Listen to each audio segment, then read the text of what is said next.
career at Georgia Tech for civil engineering in the fall. As a forewarning, I began writing this speech on Friday and didn't finish it till very early this morning, so I apologize in advance for any grammatically odd sentences or pauses in my speech. For the first 13 years of my life, my family and I were members and regular attendees of Memorial Drive Presbyterian Church.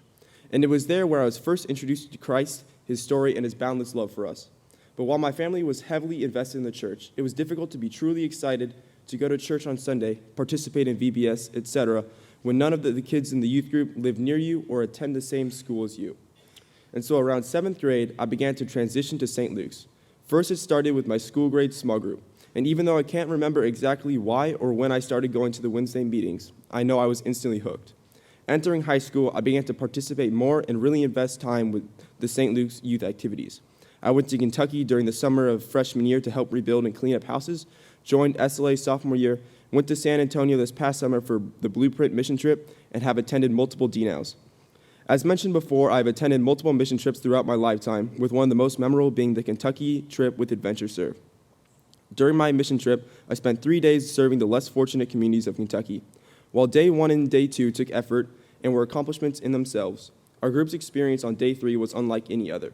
We spent the day clearing out a garage and doing general repairs around the yard.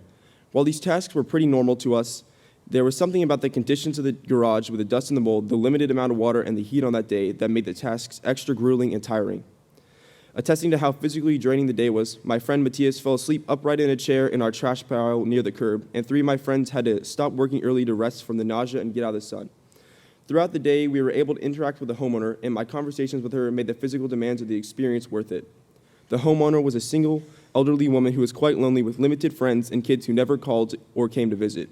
During these conversations, she would repeatedly thank us for our service and talk about how, as a current non-believer of Christ, she was inspired by our works and effort.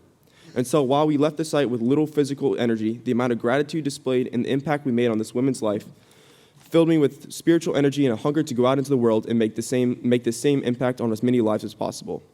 During my time in middle and high school, the juggling of school, work, sports, and other activities would commonly stress me out. But with small group being every Wednesday, all I had to do was make it to Wednesday, and I would be able to relax for at least an hour and a half with friends and fellow Christ followers. Always being excited to go to small group and the relaxing sensation of being able to share my struggles and thoughts about my faith with others showed me the value of camaraderie and finding a strong group of fellow Christians who can help you with your hardships and push you to be the best version of yourself. And while the friends and relaxation were usually the reason I attended, the mentorship of great Christian men will likely be the most lasting impact. From the likes of Michael Lutter, Tim, Christian, Rob, and both Tylers, I was able to see men of Christ in action and examples to model my behavior off.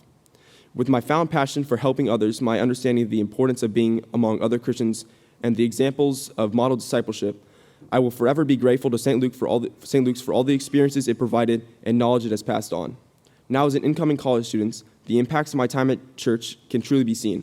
As a civil engineering major, I want to adapt our current and transitional modes of public transportation infrastructure to benefit the less fortunate. And one of the first things I plan to do is find a Christian group to help me stay focused on my society-based goals and veer from the lures of greed, power, and fame among us. Thank you.